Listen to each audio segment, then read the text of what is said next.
My favorite superhero of all time is Spider-Man. He's strong, agile, cool, funny. He's just the best. Spider-Man is a fictional character that seemed so real to me because I, like I'm sure many other people, related to him in many aspects. From day-to-day struggles to romantic troubles, Spider-Man is just truly a likable icon. And there are so many iterations and expansions of him, all just as great and fun. But there has been one particular version that surprisingly stood out to me the most: the Superior Spider-Man. So in 2013, Peter Parker meets his end via Freaky Friday Gone Wrong and dies while Otto Octavius, aka Doc Ock, lives in his body. Now when I first heard that, I was just confused.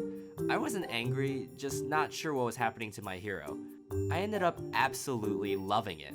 On a surface level, yeah, it's like the villain won. Doc Ock is masquerading as New York's icon and committing all sorts of dastardly deeds.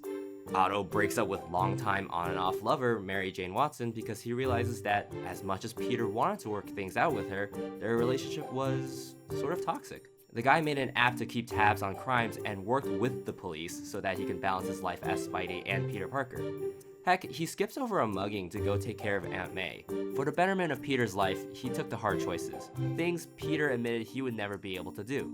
Oh yeah, Peter is kind of around as a ghost, so it's kind of an indicator that he'll get his body back in the end, but, for the time being. Sidebar, Superior Spider-Man has one of the coolest costumes.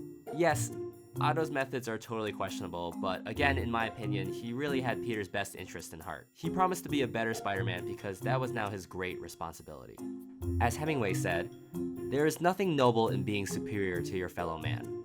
True nobility is being superior to your former self."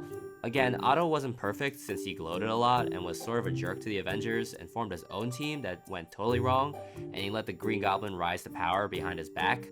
But the lesson I gathered from his journey was that I should keep striving to better myself despite my mistakes.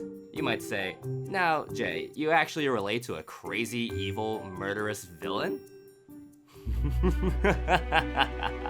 Yes, I too wish to create a giant sun device to melt the earth.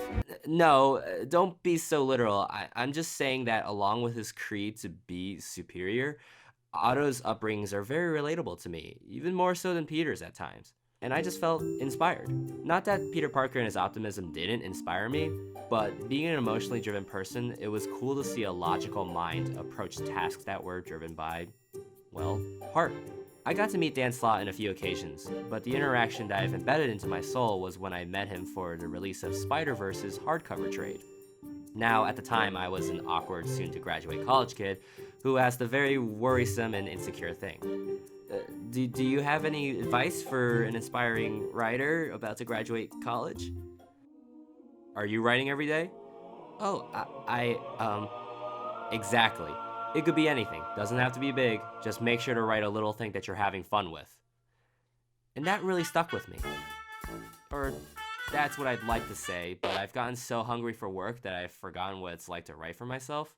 But I'm working on it, I haven't forgotten. And I'm not here to try to prove anything. This is just a personal essay of what this comic book arc meant to me. When the final issue came out, I overheard some classmates talking about it.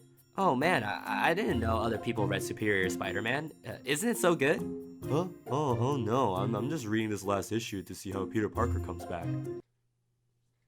What? Consider this excerpt as parting words. In Spider-Verse, Peter and Otto stumble upon a reality where Uncle Ben is not only alive, but also a Spider-Man who gave up.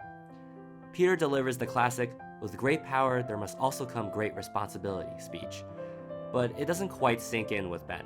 Otto steps in and calls out Uncle Ben as pathetic.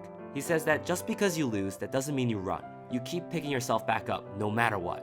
It's not the power of the spider that makes any of us who we are. It's the will of the man. So get up and fight.